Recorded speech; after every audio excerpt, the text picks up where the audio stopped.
About a month ago, when summer was just at its end, my friend Rose and I decided to go for a drive up to the mountains.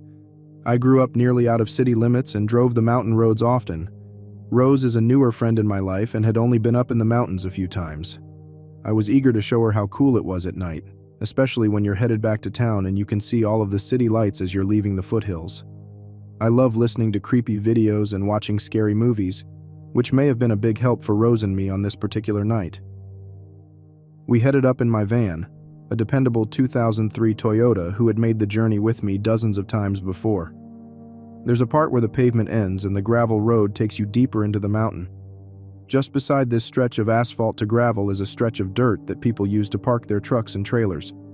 Rose and I drove by, and I noted that the pullout was empty, as was normal for this time of night. It was 10 p.m., the sun had set, and the lights with timers had all turned on in town. I'd never seen any lights up on the mountain, though. Almost every farming field on the mountains is fenced off with a locked gate that will say private property, normally with bullet holes in the metal to show that the owners are armed and generally pissed off at idiots that try to break into their fields. Every field in the mountains is watered with a center pivot irrigation system. Those are the long, repeatedly arched systems with metal frames and wheels that are commonly seen all over the United States agricultural districts. I'd seen a few irrigation systems in town that have lights with timers on them, so at first I wasn't too surprised when I saw one light in a field. We'd only gone a quarter mile in by now, but then I remembered that not only had the light not been there before, it was in the wrong place. Ah, fuck, I sighed, which was probably not what Rose wanted to hear in the middle of her first nighttime mountain excursion. "What's up?" Rose asked. "Well, I know farmers are harvesting now, so I guess a light in a field makes sense, but at the same time, I've never seen that one before," I said, gesturing off to our right, where there was a very random amber light off at the edge of the field. It was dark enough that I couldn't see fences or any of the boulders around it, but I was familiar enough with the mountains to know that it was the edge of the property.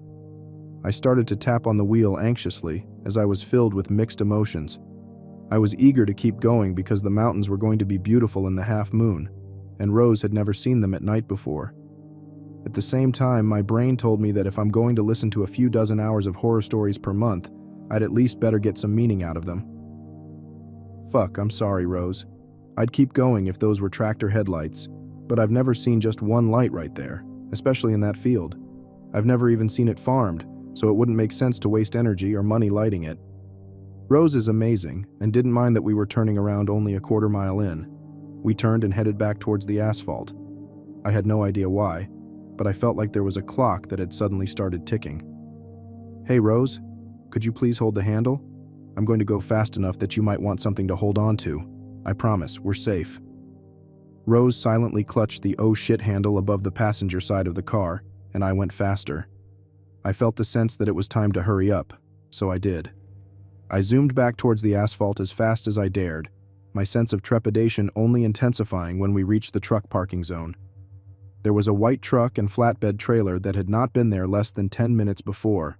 5, maybe 6 guys were around the truck that had its headlights on. One guy was in a UTV, backing it off a flatbed trailer so fast that I thought he was going to crash into one of his friends. I raced by, and somebody ran behind the car.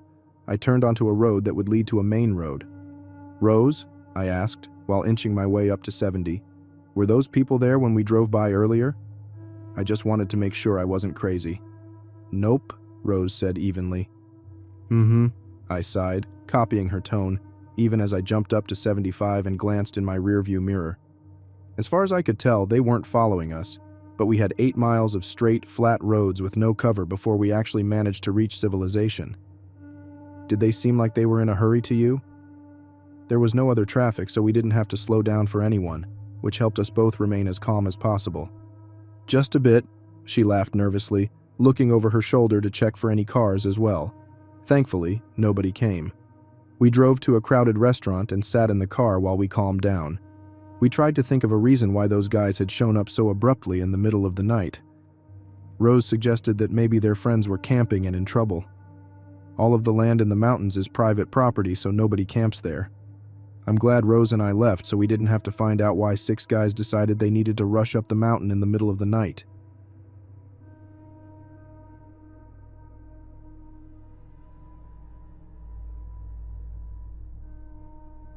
I am a process server. If you don't know what that is, I basically deliver legal papers to people at their home or place of work.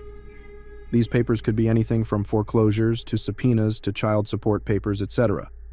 I have to serve papers to plenty of criminals and just sketchy people in general, so I always try to be very careful. Sometimes I serve papers at night because people tend to be home more often after 5 p.m. Sometimes I have to serve papers to people who live way out in the woods in the middle of nowhere. These people are my least favorite to serve now, and I will explain why. A few months ago, I had to serve a paper to someone who lived way out in the woods. I probably drove 25 minutes out into the middle of nowhere. It was also when there was still snow on the ground, and it was really dark out. I live in one of the most northern states, so winters are brutal. This situation already made me nervous because I was in the middle of nowhere and I had bad cell phone reception. If my car broke down or if I got a flat tire, I would be in major trouble. Once I started to pull up to the house, I decided not to pull all the way into the driveway because it didn't look well plowed and I didn't want my car getting stuck. They had a short driveway that went up to a tall fence, so the back of my car was sticking out a few inches towards the road because I didn't pull all the way in. When I went to walk up towards the house, I realized the fence was padlocked and it was too tall to go over. There was really no way for me to get to the house unless I broke the padlock or somehow climbed up the fence. I was pretty sure the house wasn't being used though, so I decided to just leave. I got back in my car and tried to back out.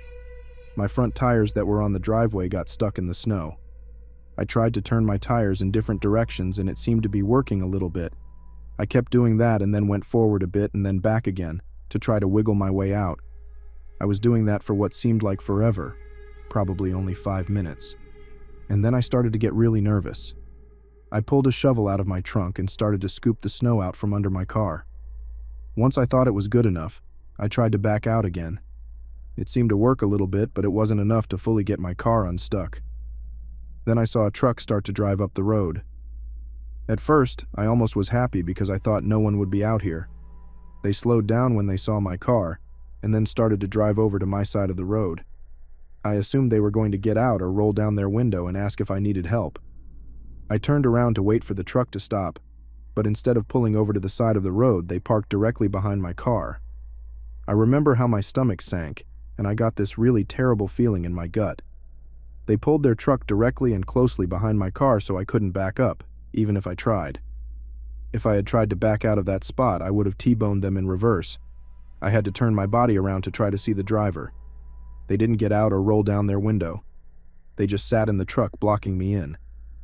I couldn't see the driver very well because it was dark, but I knew it was a man. I think he was waiting for me to get out of my vehicle, but I just sat there and kept my doors locked. We sat there for what felt like a really long time, but was probably only a couple of minutes, when another car starts driving up the road. The truck then starts to drive out from behind my vehicle and starts going up the road before the other car reaches mine. The car doesn't stop but keeps on driving behind the truck. This is when I see the truck pull over on the side of the road and wait for the other car to drive by. This is when I decided I had to get out of this driveway because I was not waiting for that truck to come back for me. I put my car in reverse and instead of trying to inch it out, I literally slammed on the gas and my car shot out of the driveway backwards. I almost went into the ditch on the other side of the road, but I slammed on my brakes just in time. I then slammed on the gas again and drove my car in the opposite direction of the truck. I looked in my rearview mirror once while driving away and saw that the truck had started to drive away in the other direction. I was so relieved, but instantly my eyes started to tear up because I didn't really know what had just happened. I can't say what the other person was going to do, but deep in my gut, I felt like I had just escaped something terrible. And to everyone who has to drive for their job at night and anyone else who is driving at night in general, please be careful and cautious. The road is a dangerous place for many reasons.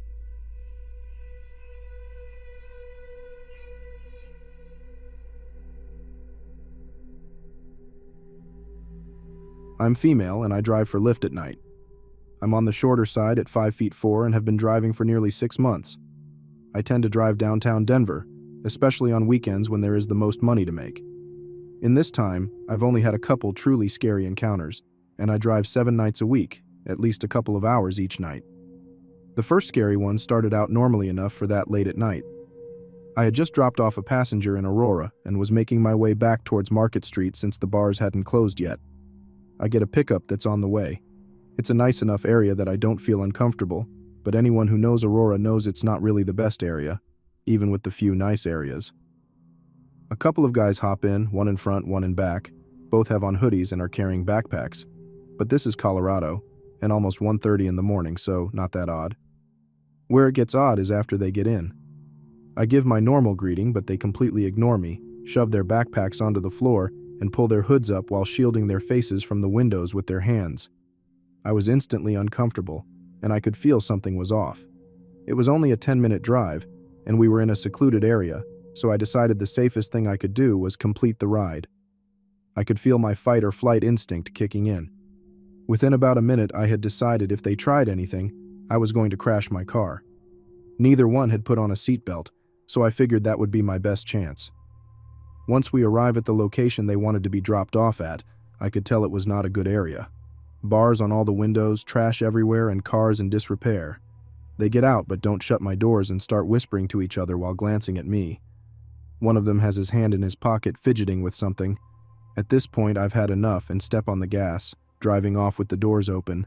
I drove a couple of miles until I got to a gas station with lights and people before I stopped to properly close both doors. I called it a night and headed home to cuddle my toddler and my husband before having a good cry in the safety of my own bed. I have no idea what they were planning, but I do know I was terrified from the moment they pulled their hoods up to the moment I drove off with my doors open. The second story takes place a couple of weeks after the first. I had sworn off all pickups in Aurora and the shady parts along Colfax at night. I would still drop people off there, but I would also turn my app off and leave the area when I was done. I was downtown as usual for a Saturday night, and the bars were closing. I get a shared ride, which can be very good at bar closing. Now, the thing to know about shared rides is you can't request more than 2 seats, leaving room for 2 more people. I have on multiple occasions had a full car with these types of rides. I get to the person and unlock my doors as normal and then get 3 people. Okay, small problem. I'm polite and tell them I can't give them a ride with 3 people, so they will have to order a different lift. This is where this one turns. Guy: I don't want to pay more.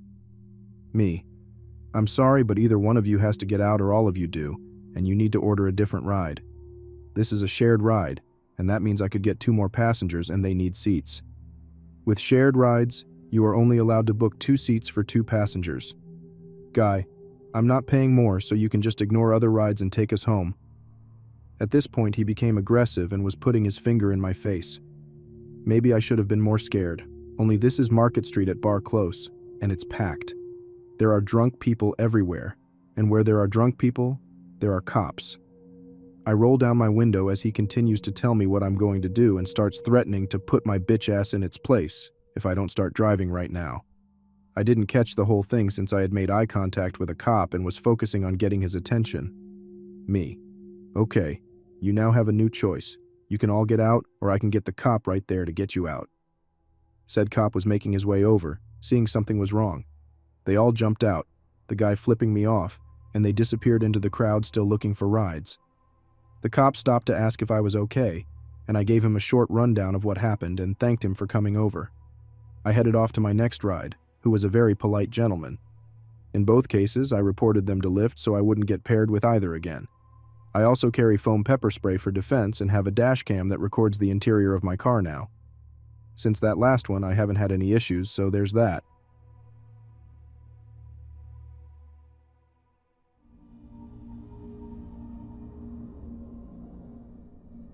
My friend and I decided to go on a late-night drive to find this creepy cemetery one night. We were bored, and in a small town with nothing else to do. After about 40 minutes of driving, we got to the state park. Now, typically, parks are closed after dark, but these roads were still public access, so they weren't off limits to general drivers. However, we were the only car on the road at this point, and it was isolated, we thought. The lanes were surrounded by thick trees, and it was pitch black. No streetlights, just darkness. We're on a narrow dirt lane looking for this cemetery, but we drive by it, unknowingly. The area we were driving through was kind of like a square of roads with only one way in and out.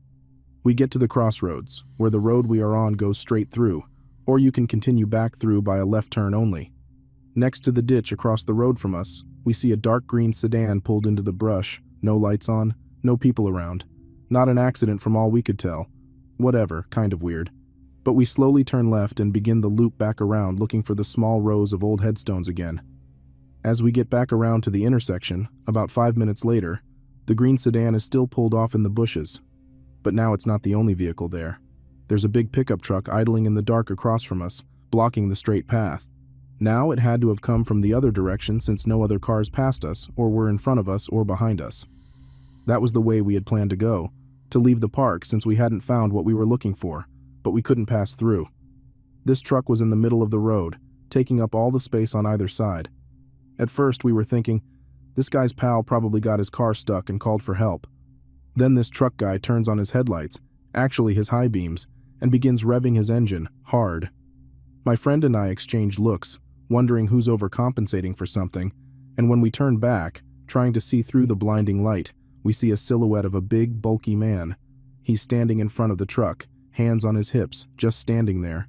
We aren't but a car length and a half away from this guy, and there's nowhere to go but left, which we know just leads us back around to the same place. We sit staring at each other for a few moments, trying to decide what to do. My friend starts pulling the car forward at a snail's pace, trying to keep as much distance between us and this truck as possible, and we make the left turn. He's just standing there, not moving, just looking in our direction. We weren't scared yet, really, but I'm a bit paranoid generally, so I was waiting for him to lunge at the car, throw something at us or something, I don't know. It just felt really off. After we turn, I check the rear view and see the guy holding something as he takes a few steps behind our car in the outline of the light. It's long, barrel-shaped, and threatening looking. We peel out of there now, wanting to put distance between us, but forgetting we are stuck in this square of roads. When we get back to about the halfway point between the start of the straightaway and the truck, whose headlights we can still see, we pull off to the side of the road, trying to figure out how to get out of this situation.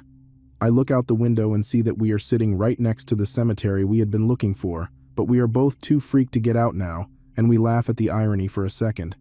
Then we see headlights coming from behind us. Oh shit, it's the guy, we think. As it gets closer, we see it's a white SUV, and it slows down next to our car. The windows roll down, and it's a car full of guys our age. "What are you guys up to out here?" the driver says. We say, "Just out for a drive," and they say some things we can't hear to each other. My friend and I don't have a strong menacing aura, so we hoped we could just send some chill vibes and have them leave us off the hook for whatever was going on. Were they in with the truck guy? Because this wasn't truck guy, but this was all just too weird. We asked if they'd seen a truck up ahead where they had to have driven in, but they said that they hadn't. When we looked back, we noticed the lights from the oncoming direction were gone. They laugh and pull away slowly, telling us to have a good night, and we pull back onto the road and take off for the exit, only looking out the windows for long enough to notice that only the sedan was still there. "Sorry, buddy. Hope your car is all right." We made it back to his parents' place without further incident and told them about the encounter, but we couldn't explain what had happened, really. It still sounds kind of stupid when I write it out, but something was going on. Sure, it still could have just been a guy out fixing a car late at night, but why the aggressive behavior? And who were the people in the SUV, and why did they suddenly appear? Just glad nothing worse happened.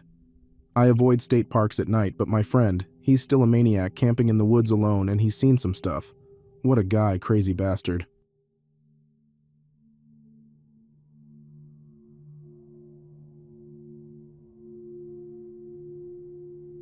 Near where I live, but far out in the sticks, there's a glorified gravel path in the woods called Rube Hill. It runs maybe 3 miles long, and only a half-mile of it is paved. On the south end is the pavement, with a few old but otherwise normal houses dotting it, deceptively average at that point.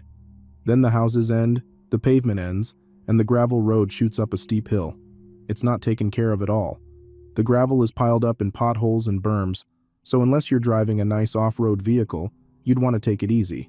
So since you'd need to drive slowly, you'd get a nice clear view of the handmade signs nailed to the trees with messages like, "No trespassing," and "We are watching you," scrawled in Sharpie on them.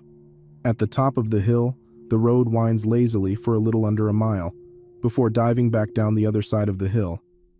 The gravel is in equally crappy condition on this side. After you reach the bottom of the hill, the road cuts straightish for about a mile through cornfields before intersecting with another road. The reason I'm so familiar with the layout is that I have often taken friends on late-night drives to this road to scare the crap out of them. Never an elaborate prank, I'd just drive slowly and play creepy music and get them amped up and paranoid. I always made sure to talk about the meth heads and their labs out there too, and how the sheriffs try to avoid going there because it's dangerous. I figured it was bullshit, just stories, but I think now there's an element of truth to some of the rumors. I was with my friend Aaron one night, and we decided to go on a late-night drive to Rube Hill to freak ourselves out. So we took off, drove down the various country highways and back roads, and turned onto it. I made sure to play extra creepy music since me and Aaron had made the trip before. It honestly lost its creepy luster on me by then, but I still enjoyed the long drives and scaring my friends. Of course, it mostly went by uneventful, and we were almost across the hill about to descend the other side when Aaron freaked out. I checked my mirrors to see what he was shitting a fist over and saw truck headlights down the road. They seemed to be back where the road first topped the hill. The truck made it under the only streetlight on top of the hill, a really dim orange light, and I could see it was kicking up a ton of dirt. It was speeding towards us. I paused the music, and sure enough, with the windows down, I could hear the gravel crunching and flying like a vehicle was speeding. Keep in mind that I've driven this road dozens of times, both during the day and at night, and had never encountered another vehicle. So having a truck speeding to seemingly catch up to us at midnight, on a road lousy with rumored meth heads, was pretty jarring. Usually I didn't relinquish my brakes driving down that hill, but this time I didn't even touch them. So the next day I'm hanging out with another friend, Chris. Chris and I are just lounging around playing video games, talking about quantum physics, Chris's favorite thing, and Chipotle, my favorite thing. I, of course, told him all about Aaron and I getting chased the previous night, and I kinda hammed it up, made it come across as a little more harrowing than it really was. But now Chris wanted to go to the road, so we waited until late that night, about 2 in the morning probably, and went to Rube Hill. This time I wasn't playing any music. I wanted to be alert. It was all going quite normally, just like usual, when I slammed on my brakes. I threw the car in park and just said, you see that too, right? I looked at Chris. He was just as confused as me, and he just nodded. My headlights were clearly illuminating a thick metal cable stretched across the road. On the right, it was wrapped around a tree at what I'd guess was roughly head height for a standing adult, and it was pulled taut across the road and anchored to a fence post at roughly chest height. I had no idea what to make of it, or how to react when I heard gravel being thrown by tires. I checked my mirrors, and sure enough, truck headlights were tearing ass down the road from behind us. I started freaking out. My breathing and heart rate were out of control, and I began sweating. Chris just swore under his breath quietly. I threw it into drive, pulled as far to the right as I could, and my low-sitting car slid under the cable with a loud metal-on-metal scraping noise. I cringed as I heard the scrape, but I wasn't about to sit there and get deliveranced. So again, I flew down the hill, and this is the creepy cherry on the sundae for me personally because Chris didn't see it. As we left the tree line and entered the cornfields, I glanced to my right, past Chris, and briefly caught a glimpse of somebody standing about 3 or 4 feet back in the corn. I just felt my stomach scrunch up, and I floored the accelerator. I glanced in my rearview mirror and could see a man standing in the road behind us, illuminated by the moon and my taillights. He had a long object slung over his shoulder.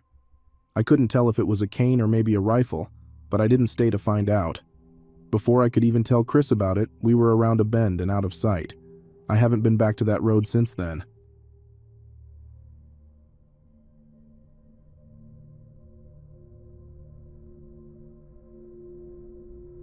I live in a very rural, mountainous area of California, and at this time was working as a cook in a restaurant. I was 24 and not in the best place financially at the time, so I had been borrowing my uncle's car to drive to and from work. I worked from 5 p.m. to 11 p.m. I know everyone in this area well, and I don't have a single enemy. I get along with everyone. One night, I had gotten done closing up the kitchen and decided to have a beer before going home. The bartender was talking to a fellow community member and trying to get him to go home. He was too drunk for his own good. There were some out-of-towners that weren't too fond of the locals' demeanor, and it seemed like it was getting intense between them.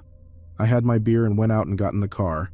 I could see inside the bar and spotted the drunk local, completely smashed. I felt bad for not offering a ride home, but was tired from work and told myself he'll be okay. I drive away. Mind you, there's no street lamps, no buildings. It's the middle of nowhere. Pitch black. Quiet. I realize about a mile from the bar that I should turn around and offer the local a ride home. He didn't live far, and it wouldn't be far out of my way to do so. I turn around at a muddy turnout and go back. I get in the bar, and I basically was short with the local and told him that I would pick him up in the morning and he could get his truck, sober, that I'll give him a ride home tonight. I was 24 at the time, and a small-built female. He was a smaller-built 35-ish looking male. I knew this guy had hit on me in the past, but I assumed he was just a 35-year-old weirdo who was lonely. I always shrugged off his advances. Anyway, with a couple minutes of reasoning, he finally hopped in the car and I took off, driving towards his home, about 5 miles away on winding mountain roads. I didn't notice anything at first. He seemed drunk, quiet, mumbly. But not too long into the drive, he starts saying thank you, how nice I am to help him out. I say the usual. Of course, no problem. Couldn't let him be there knowing full well he wasn't able to drive. This is where I start getting creeped out. I make a turn on the road he lives on. It's a long road, not many houses. All of the driveways are long, about a mile or two, so you don't see any houses. He gets really quiet and it's dark in the car. I can't see him really well. I notice him look at me though. I could see the reflection of his eyes from the dim lights on the radio. This is something I remember very vividly. His eyes gleaming kind of green from the lights on the radio knobs. He was just looking at me. I, without returning his gaze, said, "What's up? Why are you looking at me like that?" He says to me, "You're so pretty and I never get this chance to be alone with you."